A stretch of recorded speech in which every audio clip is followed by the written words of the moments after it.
¿Dónde y cómo se originó la brujería? Sin duda esta es una pregunta que genera gran controversia. Al considerar todo esto, debemos afirmar que la brujería no es un invento moderno, tampoco una simple superstición de la Edad Media. Se trata de un fenómeno antiguo, tan antiguo, que la Biblia ya lo registra en sus primeras páginas y que ha acompañado a la humanidad a lo largo de su historia. Hoy vivimos en un tiempo en el que muchos buscan respuestas en prácticas ocultas, en hechizos, en la adivinación y en poderes espirituales contrarios a Dios. Pero la pregunta más seria y más urgente es esta: ¿qué dice Dios en su palabra sobre el origen de la brujería? ¿Quiénes fueron los primeros en practicarla? ¿Y cuáles fueron las consecuencias de abrir las puertas al mundo de las tinieblas? Estimado oyente, en este video vamos a examinar este tema a la luz de las Escrituras, despojándonos de opiniones humanas, para descubrir el verdadero origen de la brujería según la Biblia y entender cómo Dios juzgó a los que se apartaron de su verdad para seguir las obras de las tinieblas. Empezamos. La Biblia no habla de la hechicería como un mito ni como una superstición del pasado. La describe como una práctica real, peligrosa y condenada directamente por Dios. Para comprenderla en su raíz, debemos ir a las palabras originales de las Escrituras. En hebreo, uno de los términos principales es keshef, traducido como hechicería o encantamiento. Los rabinos antiguos, como Rashi de Troyes, explicaban que esta palabra significa corromper el orden natural para aparentar poder divino. Es decir, un intento humano, inspirado por fuerzas demoníacas, de imitar los actos de Dios. Otro término es kesem, que se refiere a la adivinación, a la búsqueda de respuestas ocultas mediante oráculos, sortilegios y rituales. El profeta Samuel llegó a decir en 1 Samuel capítulo 15, verso 23, porque como pecado de adivinación es la rebelión. Para Dios, consultar kesem era igual que rebelarse contra su autoridad. También aparece naas, palabra que significa agüero o augurio. Curiosamente, es la misma raíz usada para serpiente. En la mentalidad hebrea, estaba ligada a leer presagios, señales en los cielos o en la naturaleza, para deducir el futuro. Los rabinos en el Talmud de Babilonia llamaban a esto nikush, y lo veían como un intento satánico de suplantar la profecía verdadera. Otro término es anan, que los profetas denunciaron cuando Israel adoptó costumbres paganas. Literalmente significa practicar magia con señales en las nubes, una referencia a la astrología antigua, a la idea de que el destino podía leerse en el cielo. Isaías capítulo 2, verso 6 dice: «Ciertamente tú has dejado tu pueblo, la casa de Jacob, porque están llenos de costumbres traídas del oriente, y de agoreros como los filisteos». En la misma línea, la Biblia habla de Ov, traducido como espíritu de Pitón o medium, y de Gideoní, evocador de muertos. Eran personas que pretendían comunicarse con los difuntos o con espíritus familiares. El episodio de Saúl con la pitonisa de Endor, en 1 Samuel capítulo 28, es un ejemplo claro. El rabino Maimónides dijo en su Mishneh Torah que el que consulta a un medium se entrega voluntariamente al dominio de los demonios. Incluso los terafim, pequeños ídolos domésticos, eran usados como amuletos mágicos. Génesis capítulo 31 relata cómo Raquel robó los terafim de su padre Labán, y el profeta Zacarías más tarde denunció que los terafim daban vanas visiones. Cuando llegamos al Nuevo Testamento, encontramos el término griego, farmakeia. De aquí viene nuestra palabra farmacia, pero en el mundo antiguo no significaba medicina, sino el uso de drogas y pociones en rituales mágicos. El teólogo William Barclay explicó que farmakeia era el arte de usar venenos y drogas para alterar la mente y abrir la puerta al mundo espiritual. Por eso Pablo la coloca en Gálatas capítulo 5, verso 20, como una de las obras de la carne que condenan al hombre. En Apocalipsis aparece también fármacos, que se traduce como hechicero o brujo. En el capítulo 21, verso 8, Juan declara que los cobardes, incrédulos, abominables, homicidas, fornicarios, hechiceros, farmacoi, idólatras y todos los mentirosos tendrán su parte en el lago que arde con fuego y azufre. El libro de los Hechos nos muestra figuras como Simón el mago en Samaria y Elimas el mago en Chipre. En ambos casos, la palabra usada es magos, que originalmente se refería a sabios de Persia, pero en tiempos apostólicos ya significaba practicantes de artes ocultas. El choque era inevitable, el poder del Espíritu Santo confrontando el engaño demoníaco de la hechicería.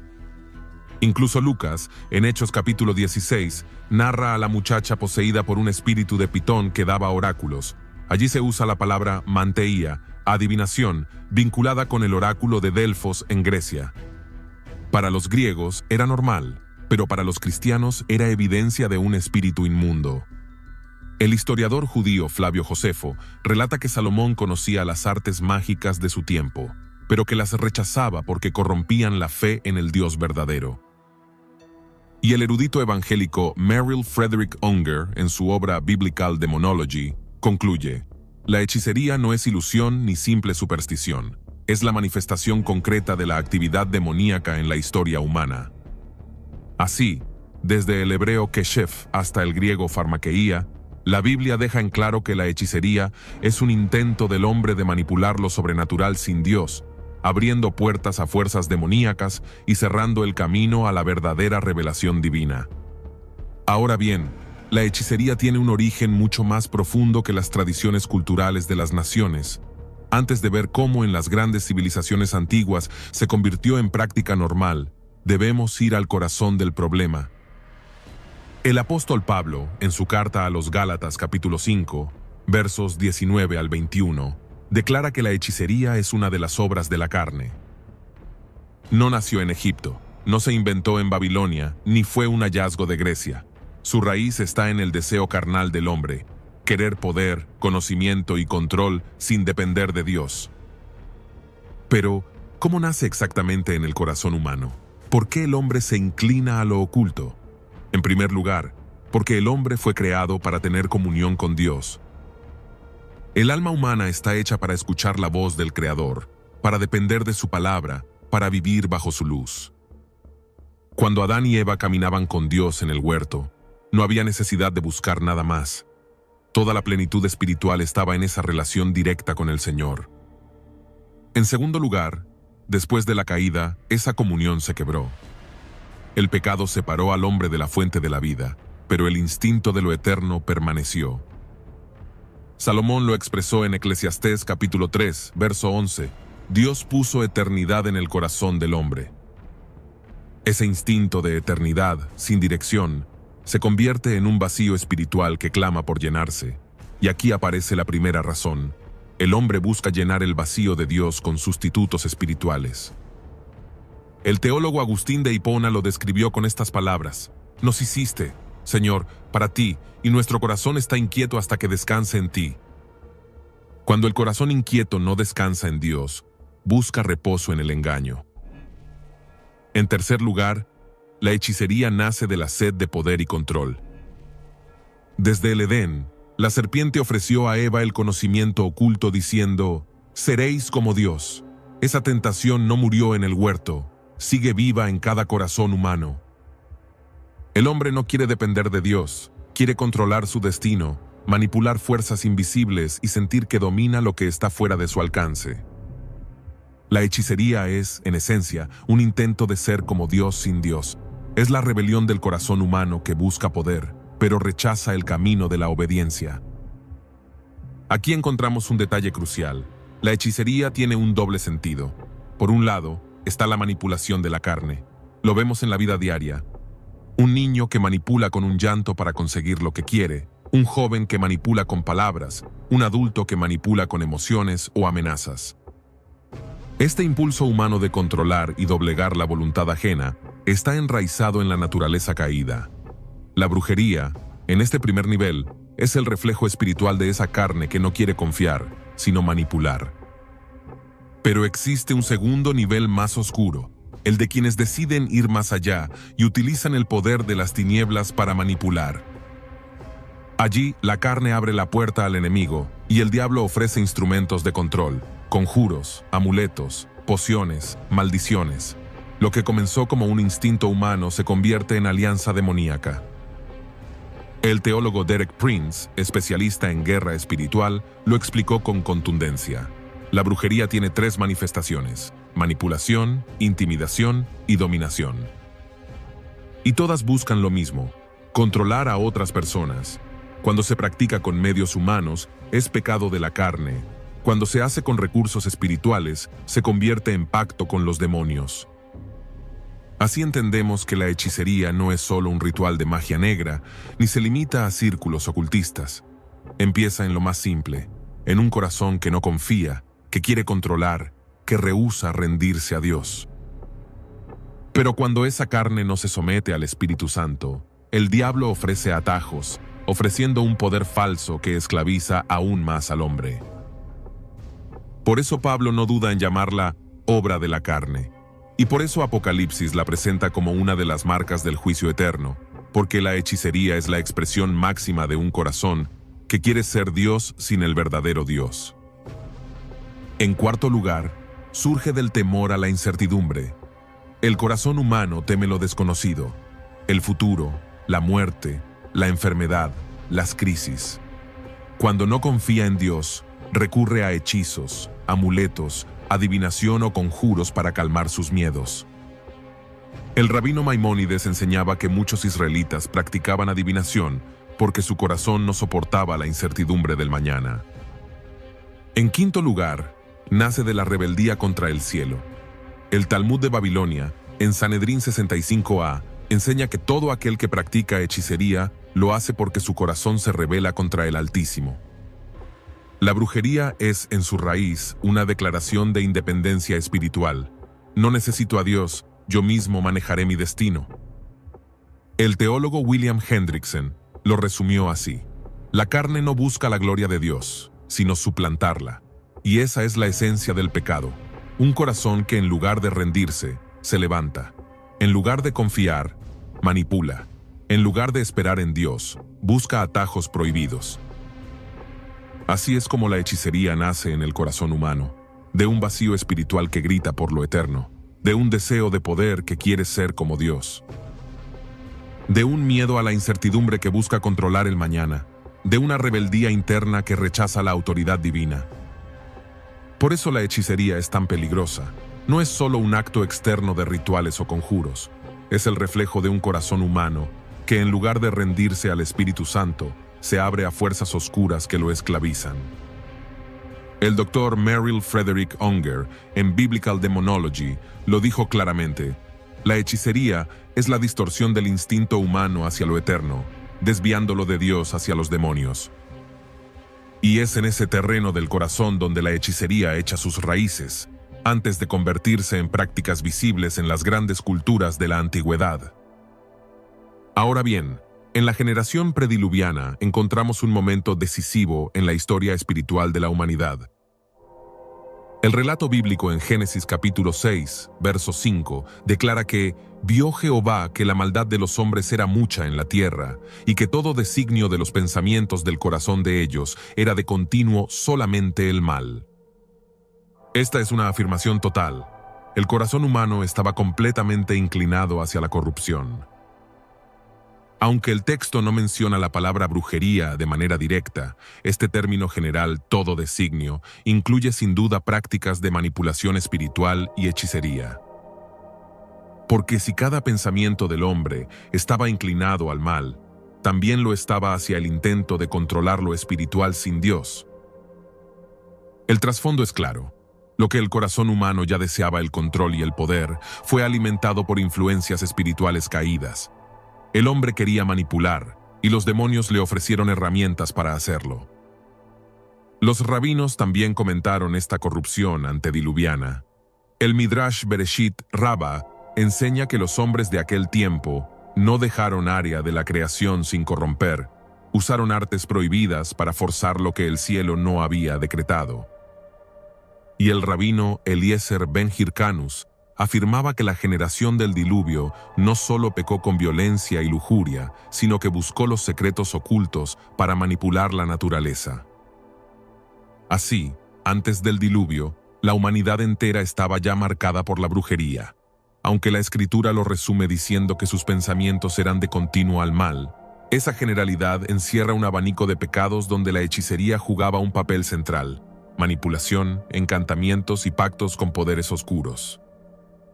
Por eso el juicio fue total. Dios no solo castigó la violencia física, sino también la corrupción espiritual. El diluvio fue la respuesta divina a un mundo en el que la carne buscaba controlar y donde la hechicería había abierto puertas al reino de las tinieblas. Ahora bien, cuando las aguas del diluvio cubrieron la tierra, Dios limpió a la humanidad de su corrupción. Pero aunque el mundo fue purificado, el corazón del hombre seguía siendo el mismo. El pecado no se quedó bajo las aguas, sobrevivió en el interior de los descendientes de Noé. El relato en Génesis capítulo 11 nos conduce rápidamente a un nuevo escenario, la llanura de Sinar, donde los hombres se unieron para levantar una torre que llegara al cielo. No se trataba solo de arquitectura, era el primer intento organizado de construir un sistema religioso y espiritual que desafiara a Dios. El líder de ese movimiento fue Nimrod, nieto de Cam. Génesis capítulo 10 lo describe como poderoso cazador delante de Jehová, expresión que los rabinos interpretan como un hombre que se enfrentó contra Jehová. El historiador judío Flavio Josefo, en sus Antigüedades judías, afirma que Nimrod convenció al pueblo de que su seguridad y su prosperidad no dependían de Dios, sino de su propia fuerza. Los persuadió de que levantaran una torre como monumento de rebeldía y como un centro donde la idolatría y la hechicería pudieran florecer. Ahora bien, cuando Babilonia se estableció tras el diluvio, la brujería dejó de ser un impulso individual y se convirtió en una tecnología espiritual de Estado. No era un apéndice de la religión, era su motor. Todo estaba atravesado por conjuros, augurios, amuletos y ritos de control espiritual. Comencemos por el templo, el corazón de la ciudad. Allí servían tres figuras clave. El Barú, el adivino, consultaba presagios y dictaba decisiones políticas. El Asipu, el exorcista, ejecutaba recitaciones y ritos para atar demonios o revertir malos augurios. El Asú, el sanador, combinaba hierbas reales con fórmulas mágicas. En Babilonia, ciencia y hechicería eran la misma vía hacia el poder. En las fiestas solemnes, como el Akitu de Año Nuevo, se recitaban epopeyas donde los dioses vencían usando palabras de poder. No era teatro, era instrucción. Se enseñaba que el mundo se gobierna por encantamientos eficaces. En la agricultura, la hechicería decidía cuándo sembrar y cómo proteger los campos. Las estrellas señalaban los ciclos de siembra y cosecha. El campesino esperaba el orto de ciertas constelaciones para abrir los surcos. Si aparecía un mal presagio, se realizaba un namburbi, rito de cancelación de maldición, enterrando figurillas apotropaicas en los linderos. El agua de riego se bendecía con invocaciones y ante plagas se colgaban tablillas con signos protectores para desviar el daño hacia enemigos invisibles. La cosecha era un acto de magia aplicada tanto como de cultivo. En la vida doméstica, la casa se construía sobre depósitos fundacionales. Bajo el umbral se enterraban figurillas de Apkalu, sabios guardianes, leones alados y genios protectores. En la cuna del recién nacido se colgaban amuletos con el rostro del espíritu protector que ahuyentaba a la demonio Lamashtu, temida por atacar a madres y bebés. A medianoche, el Asipu podía recitar la serie de conjuros Uduk Hul o Utukulem Nutu para expulsar espíritus del hogar.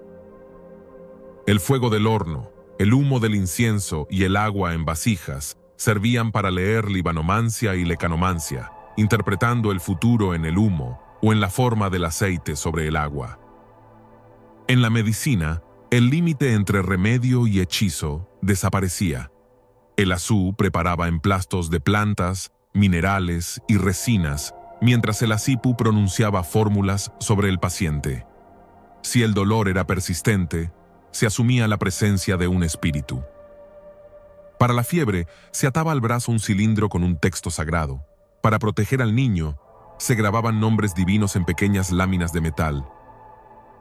El diagnóstico no era solo físico, se preguntaba por sueños, eclipses recientes y presagios que pudieran haber abierto una puerta al mal. En la guerra, ningún rey marchaba sin consultar al Barú. Se sacrificaba un cordero y se leía su hígado para decidir si atacar, negociar o esperar. Si el cielo anunciaba un eclipse lunar, podía interpretarse como derrota segura. La respuesta era retrasar la campaña o ejecutar un rito de sustitución real, colocando por unos días a un rey sustituto como blanco de la maldición, mientras el verdadero monarca se ocultaba.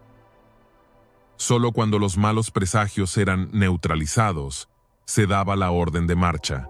El combate se ganaba primero en el mundo invisible y recién después en el campo de batalla. En la justicia y la ley, la brujería respiraba en los juramentos. Los contratos comerciales se firmaban ante deidades que servían como testigos, y al final se añadían maldiciones contra quien violara lo pactado. En disputas graves se recurría a la prueba del río. El acusado era entregado al dios del río. Si sobrevivía, era declarado inocente.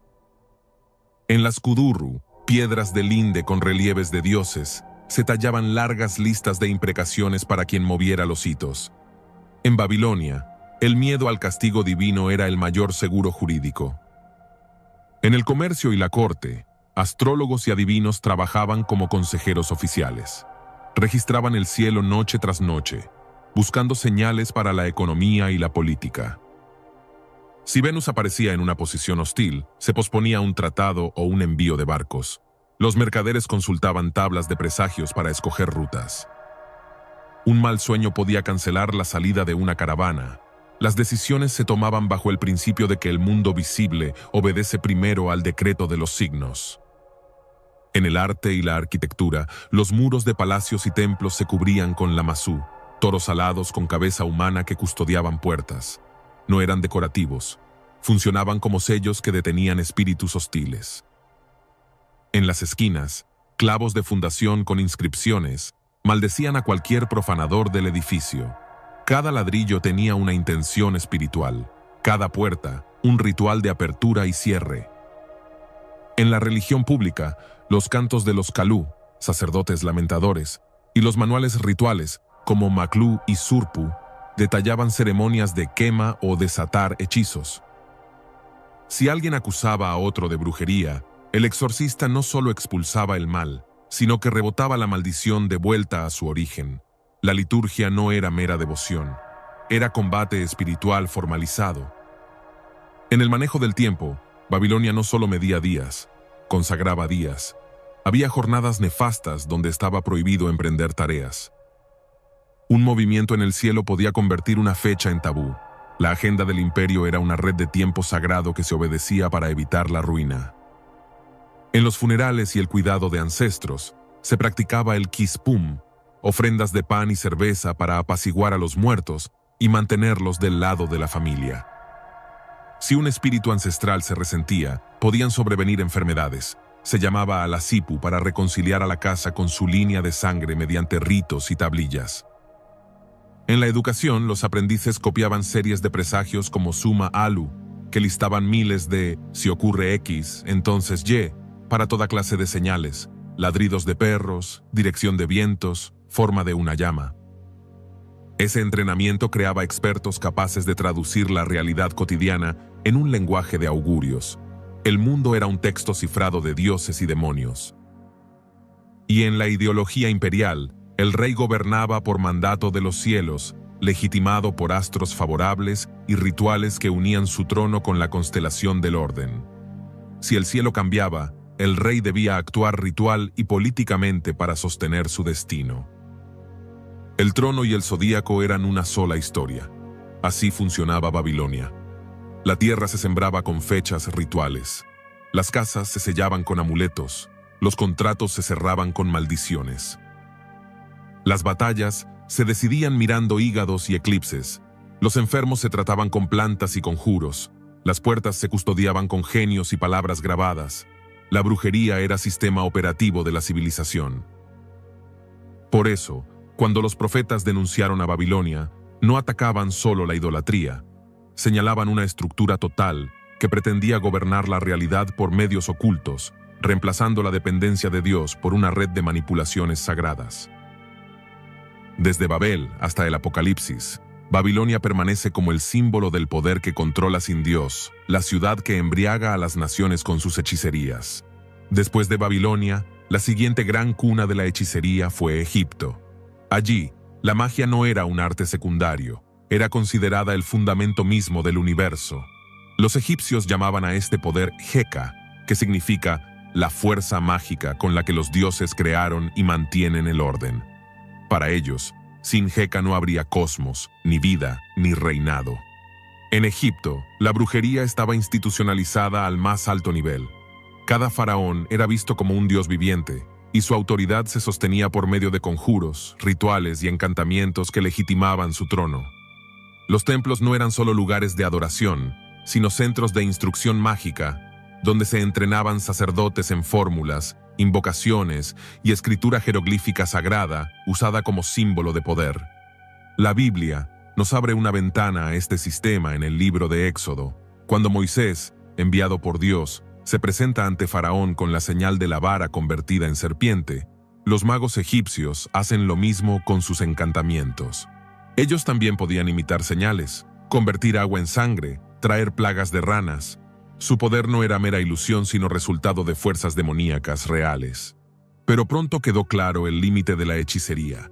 Cuando llegaron los piojos, los magos reconocieron con temor y declararon: «Esto es dedo de Dios». En ese momento, la diferencia quedó expuesta. La magia egipcia podía imitar lo superficial, pero no podía crear vida ni sostener el poder infinito del Creador. Los rabinos enseñaban en el Midrash Shemot Rabbah que los magos de Faraón Janes y Jambres, según la tradición mencionada en 2 de Timoteo capítulo 3, verso 8, no actuaban solos, sino con ayuda de espíritus demoníacos que operaban bajo apariencia de sabiduría. Por eso podían engañar al pueblo y sostener la arrogancia del faraón. El egiptólogo Jan Assmann explica que para los egipcios, la palabra pronunciada con Heka tenía poder inmediato sobre la realidad. La magia estaba presente en la agricultura, en la medicina, en los rituales funerarios y en la guerra. No había diferencia entre religión y hechicería. Ambas eran un solo tejido. En los funerales, por ejemplo, los textos del libro de los muertos eran recitados para guiar al difunto por el más allá, protegiéndolo con fórmulas contra demonios y abriendo caminos en el Duat, el inframundo egipcio. Cada jeroglífico tenía poder, cada nombre divino era una llave espiritual. En la vida cotidiana, los egipcios usaban amuletos en forma de escarabajo, ojo de Horus o Anj, convencidos de que les otorgaban salud, protección y larga vida. Los médicos sacerdotes recitaban fórmulas mágicas mientras aplicaban hierbas, mezclando lo natural con lo oculto. En la guerra, los generales consultaban a sacerdotes que interpretaban presagios en el vuelo de aves, en la posición de las estrellas o en la forma del Nilo. Ninguna batalla se libraba sin invocar a los dioses con conjuros de victoria. Egipto, pues, representa la consolidación de la hechicería como un sistema estatal que abarcaba religión, medicina, guerra, política y economía. Fue allí donde la brujería mostró su fuerza organizada y fue allí donde Dios decidió manifestar su poder superior a través de Moisés. El mensaje quedó grabado para siempre. El poder de la hechicería, aunque real y respaldado por demonios, jamás puede igualar ni vencer al poder del Dios verdadero, y en cada confrontación, la brujería termina revelando su límite frente a la autoridad del Altísimo. Después de Egipto, la historia de la hechicería avanza hacia Grecia y Roma, las grandes potencias del Mediterráneo. Aquí, la magia no desapareció, sino que se refinó y se revistió de filosofía, religión y hasta de ciencia. En Grecia, la palabra usada era farmakeia, que aparece en el Nuevo Testamento y significa al mismo tiempo hechicería, veneno y medicamento. Con esta raíz se muestra el doble filo. Una sustancia podía sanar o embrujar, podía ser medicina o instrumento de manipulación espiritual. La hechicería griega se manifestaba en varios niveles. En primer lugar, en los misterios religiosos, como los de Eleusis o Samotracia, donde se usaban rituales secretos, bebidas embriagantes y símbolos ocultos para tener contacto con lo divino.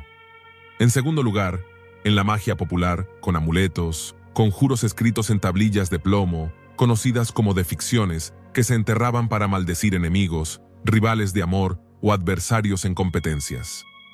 En tercer lugar, en la filosofía esotérica, donde pensadores como Pitágoras y Platón hablaron de la armonía del cosmos y del poder de los números y las almas, abriendo la puerta a corrientes ocultistas que influyeron en generaciones posteriores. Los griegos creían también en la figura de la hechicera, encarnada en personajes como Circe y Medea, quienes mezclaban pociones, pronunciaban maldiciones y transformaban realidades mediante la magia. Estas historias no eran simples leyendas, reflejaban la convicción cultural de que la hechicería podía alterar el destino humano. En Roma, la brujería se volvió omnipresente. El imperio heredó de Grecia, Egipto y Babilonia, mezclando todos los sistemas en uno solo. Los romanos temían tanto al poder de la hechicería que el Senado romano aprobó leyes contra los magos y adivinos, pero al mismo tiempo los emperadores consultaban astrólogos y augures antes de tomar decisiones. La religión romana se basaba en augurios, leer el vuelo de las aves, examinar las entrañas de animales sacrificados, interpretar señales en el cielo. La magia estaba en los templos, en el Senado y en la vida privada. El Corpus Hermeticum, atribuido a Hermes Trismegisto, une elementos griegos y egipcios en un cuerpo de enseñanzas místicas y mágicas que influyó en toda la tradición esotérica posterior. Los rabinos, al mirar a Grecia y Roma, los consideraban pueblos idólatras porque habían convertido la hechicería en parte natural de su cultura. El Talmud advierte que el que consulta a astrólogos y hechiceros, aunque diga que no cree en ellos, termina practicando idolatría. El apóstol Pablo, escribiendo a los Gálatas y a los Corintios, denunció la farmaqueía como una obra de la carne y como una fuerza que podía esclavizar a las iglesias si no se guardaban en el Espíritu Santo. En Hechos capítulo 19, cuando el Evangelio llegó a Éfeso, muchos de los nuevos creyentes trajeron sus libros de magia y los quemaron públicamente, demostrando que la luz de Cristo vencía sobre la tradición ocultista más poderosa del mundo grecorromano. En Grecia y Roma, la brujería ya no era exclusiva de sacerdotes o de reyes, era parte de la vida diaria, desde el mercado hasta el Senado, desde las familias hasta las legiones. Conjuros, amuletos, horóscopos y sacrificios mágicos eran la base sobre la cual la sociedad buscaba poder, suerte y control. Pero el mensaje de Dios quedó claro: toda hechicería, por sofisticada que sea, sigue siendo obra de la carne y pacto con las tinieblas. Ni en Babilonia, ni en Egipto, ni en Grecia o Roma pudo jamás resistir la autoridad del Dios vivo revelado en Cristo Jesús. Hoy la brujería se ha convertido en un fenómeno mundial. No pertenece solo al pasado ni a una cultura específica. Es un río oscuro que fluye a través de todas las naciones, bajo diferentes nombres y símbolos, pero con el mismo espíritu de rebelión contra Dios. En África, la brujería es parte del tejido social y político. Movimientos como el vudú en África Occidental, el palo mayombe y el obea en el Caribe tienen sus raíces en rituales africanos donde se invocan espíritus ancestrales y deidades locales. Allí, los sacrificios de animales, y en algunos casos humanos en la antigüedad, son usados para maldecir enemigos, manipular destinos y atraer riquezas. Líderes tribales y políticos aún recurren a hechiceros para asegurar poder o para intimidar a sus adversarios. En las guerras civiles de África Central, los combatientes marchan con amuletos y tatuajes rituales convencidos de que los hacen invulnerables. En América, el legado africano se mezcló con el catolicismo y el espiritismo. Así surgieron prácticas como la santería cubana, el candomblé brasileño, la umbanda y el palo mayombe. En estas religiones, los santos se confunden con orishas africanos y lo que parece devoción a figuras católicas en realidad es invocación a espíritus ocultos. En Haití, el vudú sigue siendo una de las fuerzas religiosas más poderosas, mezclando tambores, danzas, posesión espiritual y sacrificios rituales. Estos sistemas han llegado a expandirse incluso en Estados Unidos y Europa, donde miles practican santería o vudú en secreto. En Sudamérica, el chamanismo amazónico es una de las formas más extendidas de brujería. Se usan plantas alucinógenas como la ayahuasca o el peyote para viajar al mundo espiritual. Los chamanes invocan espíritus animales o ancestrales, pero en realidad abren puertas a demonios. Hoy este chamanismo se ha exportado a Occidente en forma de retiros espirituales, presentados como terapias alternativas, pero en realidad son pactos con tinieblas. En Europa, la brujería se ha refinado bajo formas modernas como la Wicca y el neopaganismo. Estas corrientes buscan recuperar los antiguos cultos celtas y nórdicos, adorando a la naturaleza, a la diosa madre o a los dioses antiguos. Aunque se presenten como movimientos de paz y ecología, en el fondo siguen usando conjuros, rituales lunares, invocaciones y magia ceremonial. Hoy la Wicca es una de las religiones de más rápido crecimiento en Estados Unidos y Europa, con millones de adeptos. En Asia, la magia y el ocultismo están presentes en prácticas como el Feng Shui, la astrología china, la adoración a espíritus ancestrales en Japón y los rituales tántricos en India y Nepal. En muchas culturas asiáticas, consultar a un adivino, un monje ocultista o un brujo es algo normal antes de abrir un negocio, casarse o tomar decisiones importantes. El investigador Jeffrey Barton Russell, en su estudio sobre las religiones ocultas, afirmó: la magia y la hechicería son universales. Adoptan diferentes formas culturales, pero siempre responden al mismo impulso: manipular lo espiritual para obtener poder, control o protección. El teólogo Walter Martin añadió: el satanismo y la brujería modernos no son una invención reciente, son la misma rebelión global que comenzó en Babilonia, extendida y adaptada a cada continente. Así vemos que la brujería no es un problema local, sino un sistema global. Es el mismo espíritu que nació en el Edén, floreció en Babilonia y Egipto, y que hoy se presenta con rostros diferentes, pero con la misma esencia: rebelión contra Dios, manipulación espiritual y pacto con las tinieblas. Apocalipsis capítulo 18, verso 23 lo resume: porque tus mercaderes eran los grandes de la tierra, pues por tus hechicerías fueron engañadas todas las naciones. Hoy, literalmente, todas las naciones están siendo influenciadas por las hechicerías.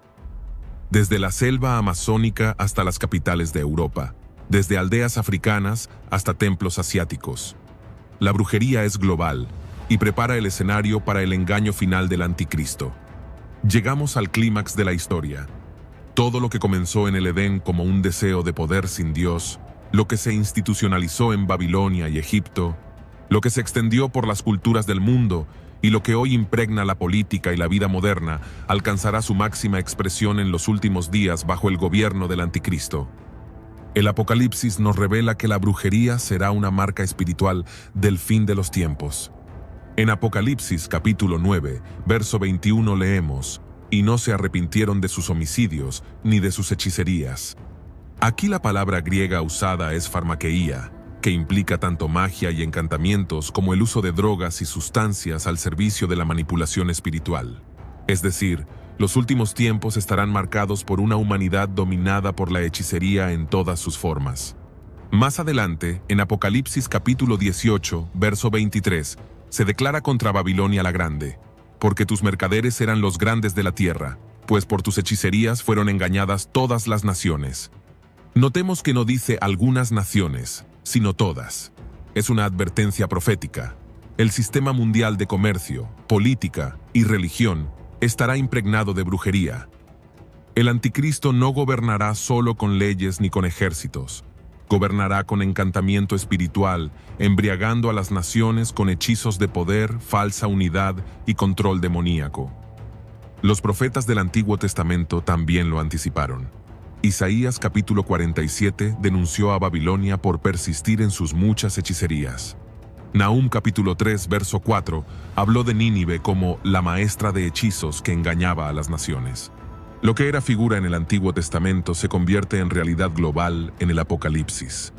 Los rabinos, en sus comentarios sobre los profetas, advertían que la idolatría y la hechicería caminarían juntas hasta los últimos días. Y los padres de la Iglesia, como Ireneo de León, identificaban la brujería como una de las herramientas principales del anticristo para engañar al mundo. El teólogo John Walvoord, especialista en escatología, escribió: el auge del ocultismo en los últimos tiempos no será accidental. Formará parte del sistema religioso político del anticristo, cuyo poder descansará en el engaño y la manipulación espiritual a escala mundial. Esto explica por qué vemos hoy un renacimiento global de la magia y el ocultismo, porque el escenario está siendo preparado para el último gran engaño. La fascinación por la astrología, la brujería, la santería, el reiki, el espiritismo, la magia en el entretenimiento, no son casualidad. Son las primeras gotas de una tormenta que culminará en el gobierno de la bestia. En los últimos días, la brujería tendrá 3 características proféticas. Primero, será global. Todas las naciones estarán bajo su influencia, engañadas por el sistema de Babilonia. Segundo, será política y económica. Se usará para sostener gobiernos, manipular mercados y controlar multitudes. Tercero, será religiosa. El falso profeta operará con señales y prodigios mentirosos, seduciendo a millones a adorar al anticristo. Por eso Apocalipsis 21, verso 8, es tan claro al advertir que los hechiceros tendrán su parte en el lago que arde con fuego y azufre. Estimado oyente, la brujería no es solo un pecado cultural, es una rebelión directa contra el Creador, y su destino final será el juicio eterno. Pero en medio de esta oscuridad, la Iglesia tiene un llamado: discernir, denunciar y resistir. Así como Moisés venció a los magos de Egipto, como Daniel permaneció íntegro en Babilonia, y como Pablo reprendió a los hechiceros en Éfeso, el pueblo de Dios en los últimos tiempos debe vivir lleno del Espíritu Santo, proclamando que solo Cristo tiene poder verdadero. El sistema del anticristo se levantará con toda la fuerza de la brujería global, pero la palabra nos recuerda: mayor es el que está en vosotros que el que está en el mundo. La hechicería podrá engañar a las naciones, pero jamás podrá destruir a la Iglesia, que espera la venida gloriosa de su Señor. Así llegamos al final de este video.